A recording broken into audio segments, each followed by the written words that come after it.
ప్రభువైన యేసుక్రీస్తు నామంలో అందరికీ హృదయపూర్వక వందనములండి. పరమగీతము 7వ అధ్యాయము. రాజకుమార పుత్రిక, నీ పాదరక్షలతో నీవెంత అందముగా నడుచుచున్నావు. నీ ఊరువులు శిల్పకారి చేసిన ఆభరణ సూత్రముల వలె ఆడుచున్నవి. నీ నాభిదేశము మండలాకార కలశము, సమ్మిళిత ద్రాక్షారసము దాని యందు వెలితి పడకుండునుగాక. నీ గాత్రము పద్మాలంకృత గోధుమ రాశి, నీ ఇరు కుచములు జింక పిల్లలయ్యి తామరలో మేయు ఒక కవలను పోలియున్నవి.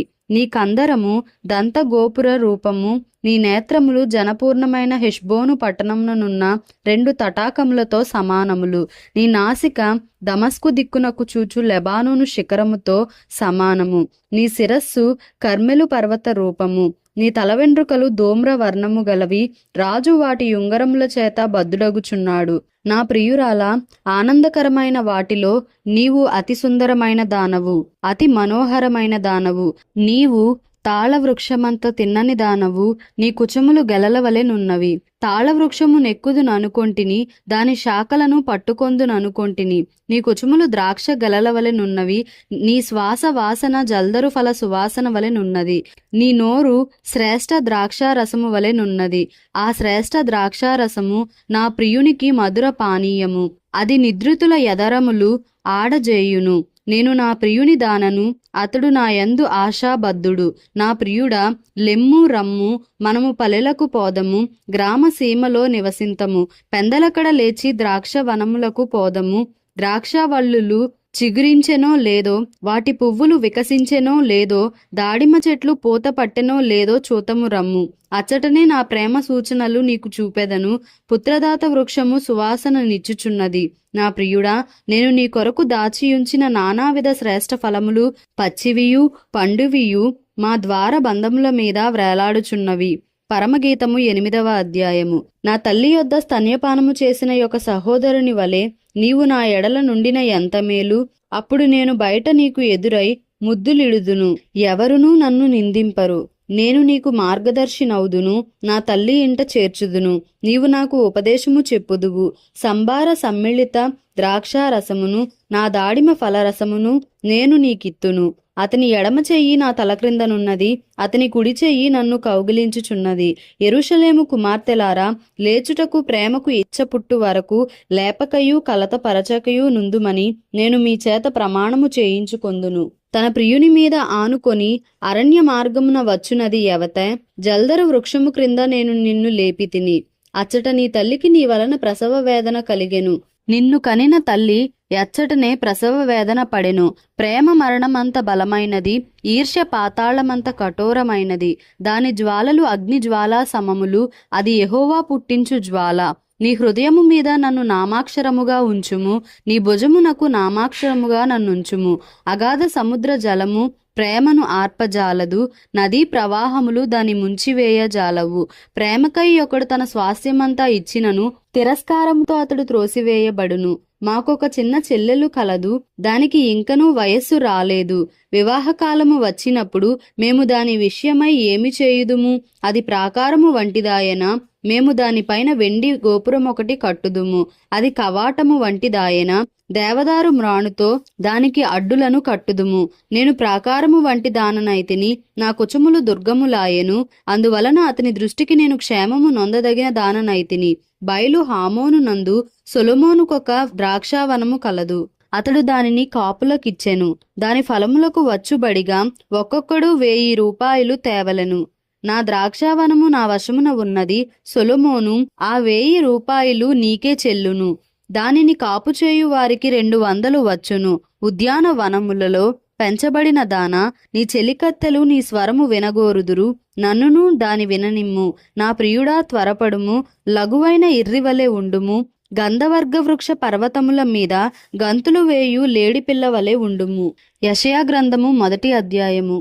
ఉజ్జియా, యోతాము, ఆహాజు, హిజ్కియాయను యూదా రాజుల దినములలో యూదాను గూర్చియు యెరూషలేమును గూర్చియు ఆమోజు కుమారుడగు యెషయాకు కలిగిన దర్శనము. యెహోవా మాటలాడుచున్నాడు.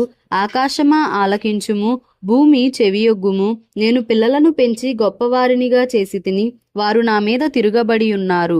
ఎద్దు తన కామందు నెరుగును, గాడిద సొంతవాని దొడ్డి తెలిసికొనును. ఇశ్రాయేలుకు తెలివి లేదు, నా జనులు యోచింపరు. పాపిష్టి జనమా, దోషభరితమైన ప్రజలారా, దుష్ట సంతానమా, చెరుపు చేయు పిల్లలారా, మీకు శ్రమ. వారు యెహోవాను విసర్జించి ఉన్నారు, ఇశ్రాయేలు యొక్క పరిశుద్ధ దేవుని దూషింతురు. ఆయనను విడిచి తొలగిపోయి ఉన్నారు. నిత్యము తిరుగుబాటు చేయుచు మీరేల ఇంకనూ కొట్టబడుదురు. ప్రతివాడు నడినెత్తిని వ్యాధి కలిగి ఉన్నాడు, ప్రతివాని గుండె బలహీనమయ్యెను. అరకాలు మొదలుకొని తల వరకు స్వస్థత కొంచెమైనను లేదు. ఎక్కడ చూచినను గాయములు, దెబ్బలు, పచ్చి పుండ్లు. అవి పిండబడలేదు, కట్టబడలేదు, తైలముతో మెత్తన చేయబడలేదు. మీ దేశము పాడైపోయెను, మీ పట్టణములు అగ్నిచేత కాలిపోయెను. మీ ఎదుటనే అన్యులు మీ భూమిని తినివేయుచున్నారు. అన్యులకు తటస్థించు నాశనము వలె అది పాడైపోయెను. ద్రాక్ష తోటలోని గుడిసె వలెను, దోసపాదులలోని పాకవలెను, ముట్టడి వేయబడిన పట్టణము వలెను సియోను కుమార్తె విడువబడి ఉన్నది.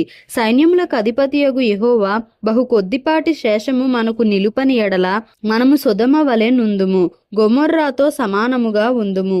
సొదొమ న్యాయాధిపతులారా, యెహోవా మాట ఆలకించుడి. గొమొర్రా జనులారా, మన దేవుని ఉపదేశమునకు చెవియొగ్గుడి. యెహోవా సెలవిచ్చిన మాట ఇదే.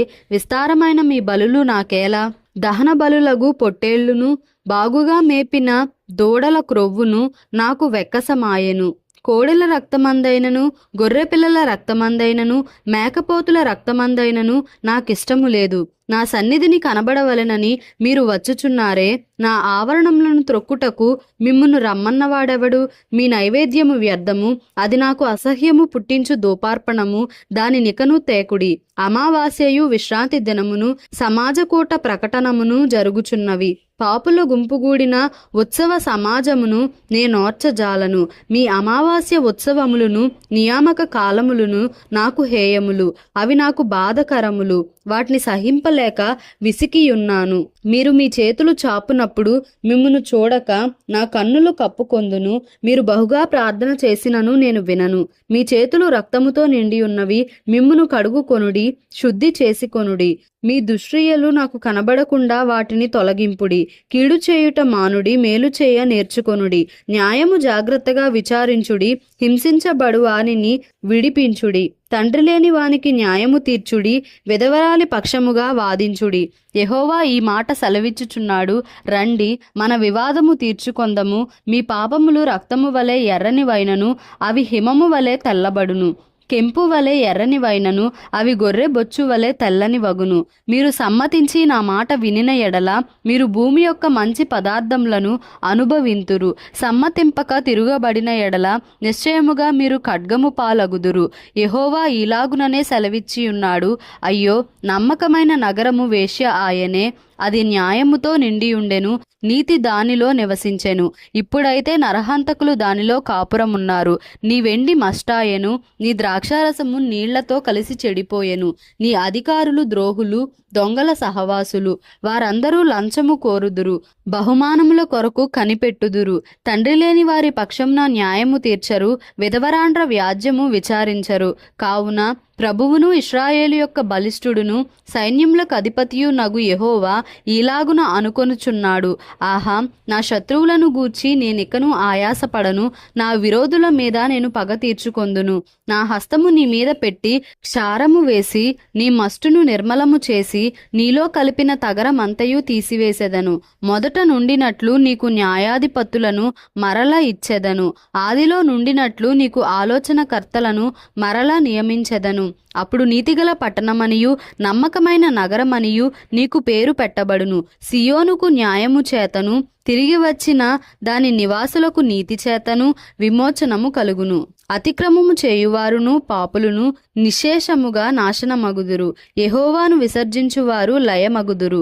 మీరు ఇచ్చయించిన మస్తకి వృక్షమును గూర్చి వారు సిగ్గుపడుదురు. మీకు సంతోషకరములైన తోటలను గూర్చి మీ ముఖములు ఎర్రబారును. మీరు ఆకులు వాడు మస్తకి వృక్షము వలెను, నీరు లేని తోట వలెను అగుదురు. బలవంతులు నారపీచు వలె నుందురు, వారి పని అగ్ని కణము వలె నుండును. ఆర్పువాడెవడునూ లేక వారును వారి పనియు బొత్తిగా కాలిపోవును. దేవుడి పరిశుద్ధ వాక్యమును మన వినికిడిలో దీవించి ఆశీర్వదించునుగాక.